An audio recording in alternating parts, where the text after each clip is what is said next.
New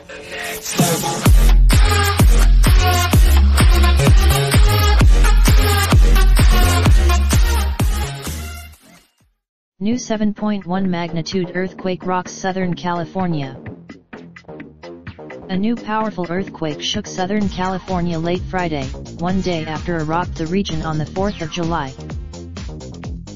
A preliminary 7.1 magnitude quake struck Searles Valley Friday at about 8:19 p.m. local time, along the same fault line as the July 4th quake, authorities said. Seismologist, Ridgecrest, California, fire officials were responding to multiple fires, but officials said there was no major damage reported in Los Angeles. The Los Angeles a 5.5 aftershock hit the same region 28 minutes after the 7.1 quake. The quake shook Dodger Stadium in the middle of Friday's baseball game. The NBA there was no ground stop issued and no reported delays at Los Angeles International Airport. Earlier Friday, ABC News correspondent Eva Pilgrim was filming when a 5.4 magnitude foreshock hit, at the time believing it was an aftershock of the 6.4 quake.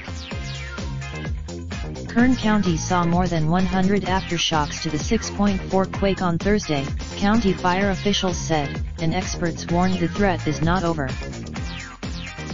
There. Friday's quake was the strongest in Southern California since one of 7.1 magnitude hit Hector Mines in 1999, officials said. Like the 7.1 quake, the earthquake on Thursday was centered in a remote area near Searles Valley in the Mojave Desert, about 150 miles northeast of Los Angeles. Jody Moore was watching 3 of her children performing in an Independence Day play when the quake hit. There were 65 children ages 5 through 12 on stage, and Moore said chaos broke out. People. California government. Gavin Newsom of no deaths or major injuries were reported, said Mark Ghilardoji, director of the state's Office of Emergency Services. But Kern County Sarah Burin told ABC News she had just gotten to her Ridgecrest home and was putting away groceries when she started to feel the tremor.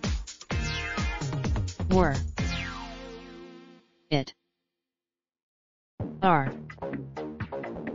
Once Burin got out of the house, she said she saw a brick wall crumble across the street and a trailer fall over. Burin said she ran over to the trailer, and ill. Charlotte Sturgeon says she was out of the house when the quake shook her Ridgecrest home and she returned to find major damage. The foundation is of her home of nearly 20 years, she said, this. But she's grateful she's safe. ABC News Marcus Moore, Robert Zapata, Jenna Harrison, Stacy Chen, and Cameron Parrish contributed to this report. Search for location/city. Raindrop, drop top, smoking, no cooking the hot pot. Fucking on your bitch, yeah, that. Looking up, open the park pot.